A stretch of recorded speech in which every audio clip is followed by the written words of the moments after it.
Good evening, the great woman. Why are you here at this time? I recently rented out my property to a couple. They have a female child. From the moment they arrived, I could sense they carry an unusual aura of good fortune. They are happy, and they have all signs of prosperity. I believe it's time to renew my sacrifice. Their daughter is always full of life and happiness. So, you desire the flow of their blessings to turn in your direction. You seek to tap into their prosperity as your own offering to the gods. Exactly. I just want their blessings, their good fortune, to be redirected toward me. Let the abundance flow from them to me, as the gods have allowed in the past. And more importantly, I want an illness to come upon the little girl, something unexpected, something that weakens her. Not to end her life, but to drain the family joy. Through their struggles, my own fortune will be renewed. This can be done. Causing their child to suffer, you shall absorb the blessing meant for her and her family. Her light will diminish and it will fuel your own rise. Are you sure you want to go ahead with this sacrifice? Yes, I'm certain. They are strangers to me, mere tenants. I need prosperity to continue to live well on all through my life. I see. You wish to absorb the essence of their success.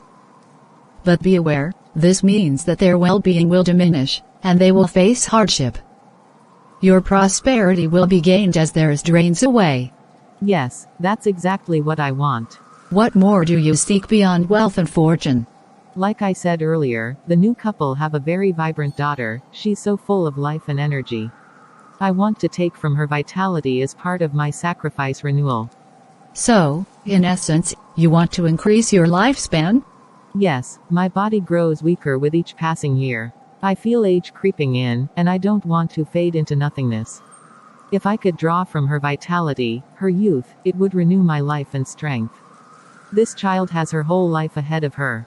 Why shouldn't some of that life be mine to take? What you ask for is a powerful spell.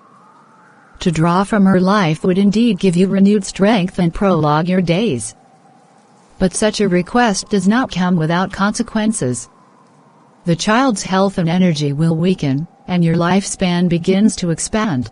I love that. Listen carefully, I will prepare a special powder for you to sprinkle at the doorstep of your tenant's home.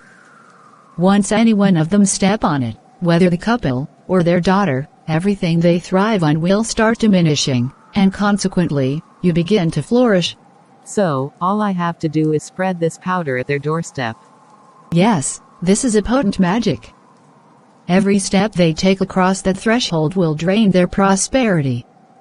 Over time, they will feel the weight of it, but they will not know why. They will face serious hardship and frustration, but none of it will trace back to you. Perfect, just what I need. I will do exactly as you said. I will prepare the powder now. Once you begin, there is no turning back. Thank you, the great woman. By the power of the unseen, I call forth what is hidden. Let their fortune fly away from them, let their blessings drain. Spirit of abundance, turn their light towards me. May their strength diminish, may my life be filled with joy. As I speak these words, so shall it be. Henceforth, their riches become mine. As the sun fades from one side of the sky to brighten another, so shall their light dim and mine recover. For every step upon this path, may their fortune shift shadows pass. As I grow strong, may their daughter grow weak. Let her life begin to drain, and my own renewed. So shall it be. Sophia. Why are you not getting ready for school? Mom, I'm not feeling well. My head hurts so bad. And I'm feeling cold. Oh my baby. Sorry. We might need to visit the hospital if you don't feel better soon. I want to go to school. I can't afford to miss classes. I know, my baby. But your health is so important right now. I just hope this isn't serious. Sorry, my dear. Hopefully this doesn't become serious than this. You were perfectly fine just yesterday. Maybe I just need to sleep a little more. But if you're not feeling better by lunchtime, we might need to visit the doctor. Let me go to the kitchen and get you warm tea. What could be happening? My daughter was perfectly fine just yesterday. She was so excited about school, talking about her friends and all the fun they have. How could she go from laughing and playing to complaining about headache and cold, feeling sick this morning? What if it's something more? I will make some warm tea with honey. Maybe that will help soothe her. I have to call my husband, Brian, and inform him right away. And if she's not better soon, I will have to take her to the hospital. My daughter's health is paramount to me. Sophia, you're still not feeling well. I think I need to take you to the hospital. Mom, maybe I need to sleep more. No, this isn't normal. You were perfectly fine yesterday, and now you're burning up with fever. Let's go to the hospital.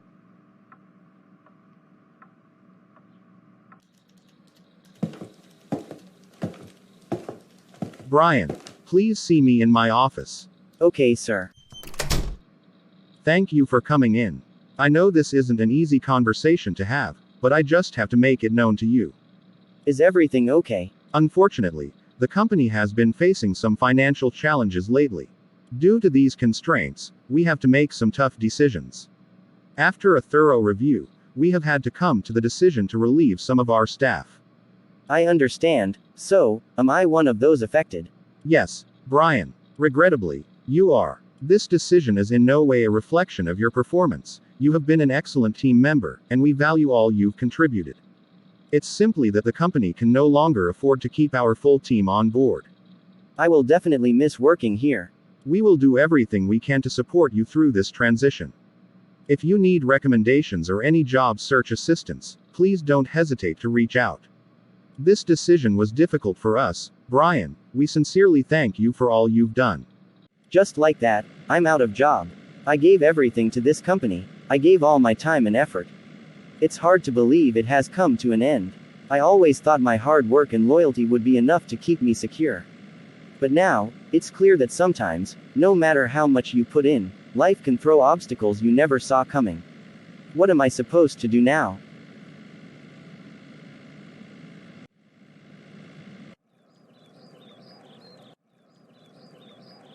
It was indeed a rough day. I had to rush Sophia to the hospital.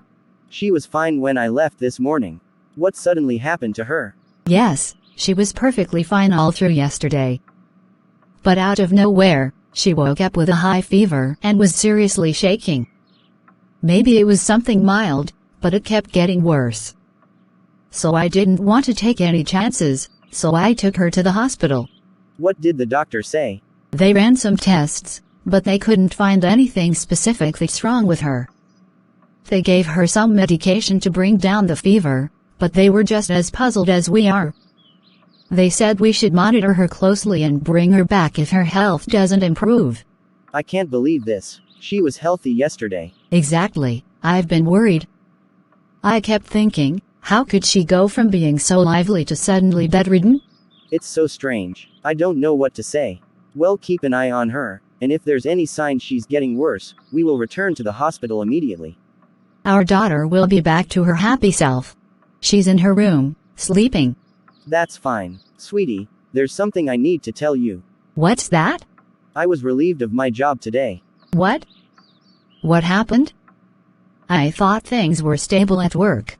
So did I, but the company's been having financial struggles, and they had to let some of us go.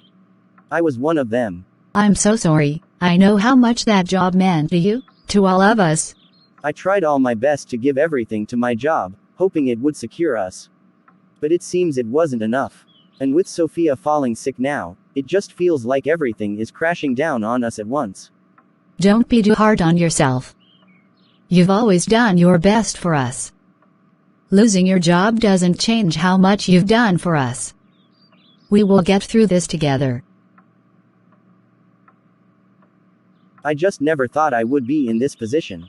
And now, everything seems so uncertain. I know we're in a difficult time right now. I'm here with you, and we will tackle this together. Maybe there's something new waiting for you, possibly something better. I just wish I could do more. It's hard knowing that I might not be able to give Sophia the life she deserves, especially with her being sick right now. We will keep trusting that God will provide, just as He has before. Thank you for your words of encouragement.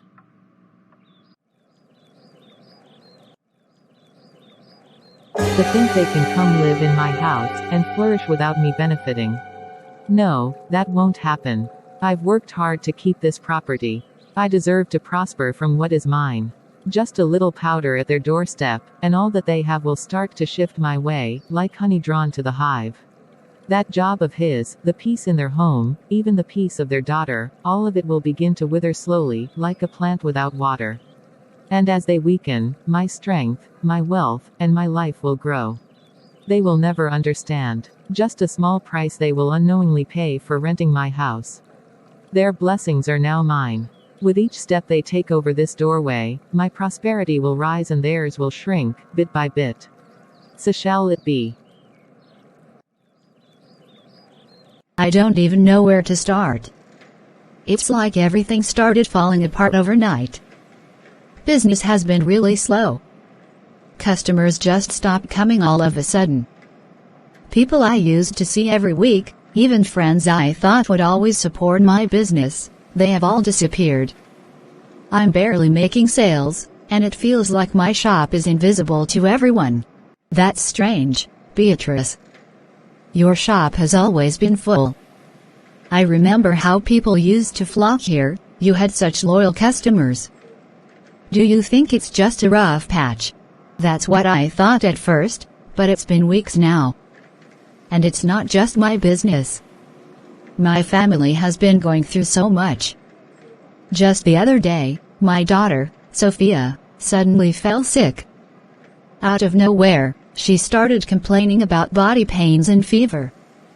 I took her to hospital, but even doctor couldn't understand what was wrong with her. It's a strange illness nobody can figure out. Oh my goodness. That's awful. How is she feeling? A little bit better, but it's been on and off. Every time she's getting better, she falls sick again. I don't even know what to do anymore.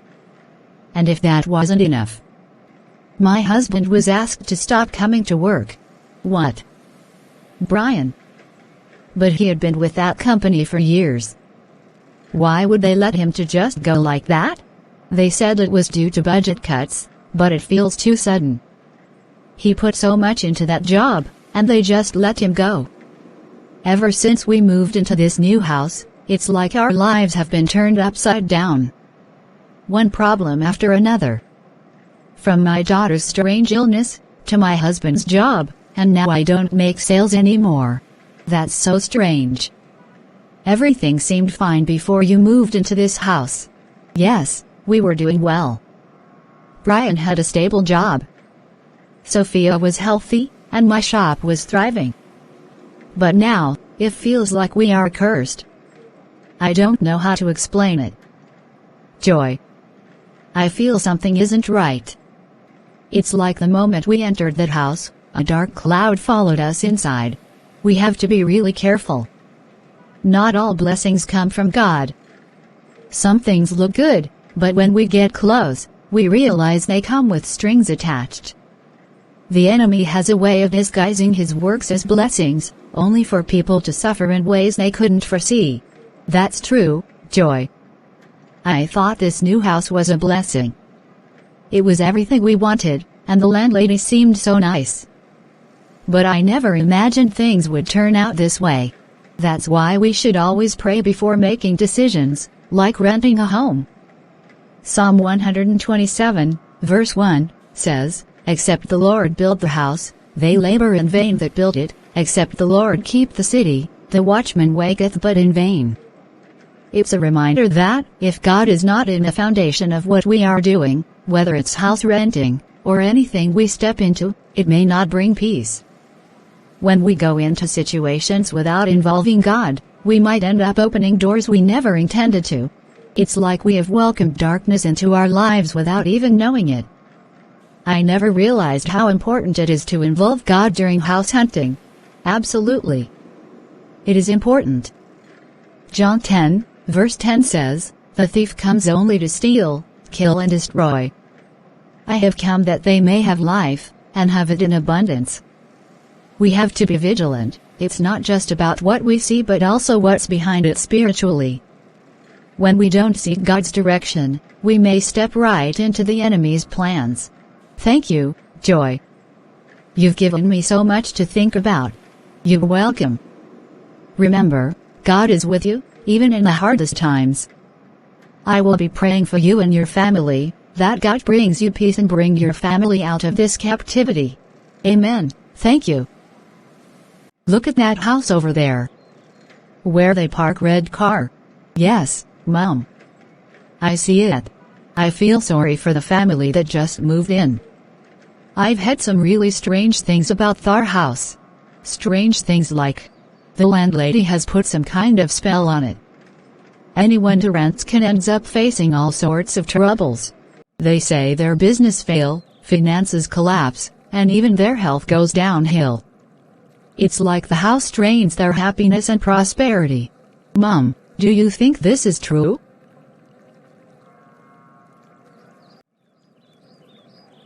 Well, I've seen it happen before. Families move in, thinking they are starting fresh, and then everything just goes wrong for them. That's so unfortunate.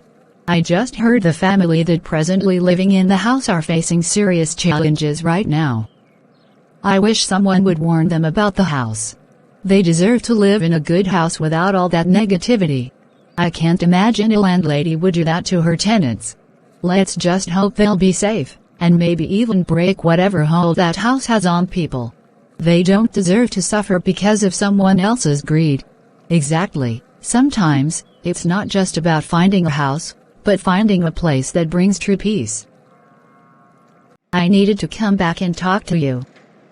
I couldn't shake the thought since we spoke this morning. I just kept thinking, what if you and your family pack your belongings, and come stay with us for a bit? I could spare you a room while you look for a new place. You really mean that, Joy? I hadn't even considered staying with anyone. I just didn't want to add to anyone's burden. Of course, I mean it. The room is just sitting there, and I won't be glad to have you and your family in my house. I know it may not be convenient, maybe a change of environment would bring some peace to your family. That really means a lot. I've been feeling so overwhelmed. Just knowing that we have somewhere else to go, even temporarily, is such a relief. I'm glad you feel that way. You're my friend, you don't have to go through this alone. This way, you will have some time to find the right place without feeling pressured. Thank you so much, Joy. I will speak to Brian tonight, but I know he will agree to it. The room is yours whenever you need it. God brought us together as friends for moments like this. Thank you so much, Joy. God bless you. Amen.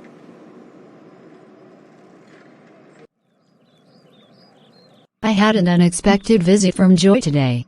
Really? She came to my shop, and I explained our situation to her. She had decided to offer us the spare room in her flat. She said we could stay there while we look for a new house. Wait, you mean your friend offered me, you, and our daughter to stay at the place? Yes, she genuinely wants to help us, Brian. She said it would give us a break from all this stress. That's so thoughtful of your friend. I didn't expect that. In fact, I was overwhelmed when she said we can stay with her. At least, this will bring us some peace until we are able to settle in our own place again. It's a big relief to know we have that option. Exactly. And honestly, I think it might be God's way of guiding us out of this difficult situation. You are right. Let's make use of this opportunity. Things will get better. I will let Joy know. I really believe this could be a fresh start for us. I wanted to let you know that my family and I will be moving out by the end of this week. Moving out? Already? It hasn't even been 4 months since you moved in. Is everything all right? Well, things have been quite difficult for us since we got here. It's hard to explain, but we feel it's best to make a fresh start elsewhere. I see. But perhaps it's just a series of unfortunate coincidences. Are you sure moving is the best decision? Things might still improve. It might change, but we can't ignore the feeling that it's time for us to move out. Thank you for your understanding. No problem. I wish you the best in your endeavors. It's been over a month now, and you have yet to renew your sacrifice. The spirits grow restless, and they don't take it lightly to being neglected. The tenants I relied on have moved out suddenly. It's been difficult finding anyone else to renew my sacrifice. That excuse will not appease them. You were warned. The spirits demand balance. Without a sacrifice, the dead must be paid another way. Wait, what does that mean? If you cannot offer another soul to renew your life, then the spirits will take yours. There is no other way. You must die. Joy, I just can't thank you enough. Since we left that house, to move into your house, everything has been turning around for good. My business is booming again, Sophia's health is back to normal, and Brian even secured a great job at a new company. I'm so grateful to God. Glory be to God. May His name be glorified. I'm happy things are finally turning around for good, for you and your family. Thank you, Auntie Joy. I feel so much better now. And I'm happy I can return to school. You're welcome, my dear. I'm happy to see you looking healthy. We are so blessed to have you in our lives. We will always be grateful for all you do.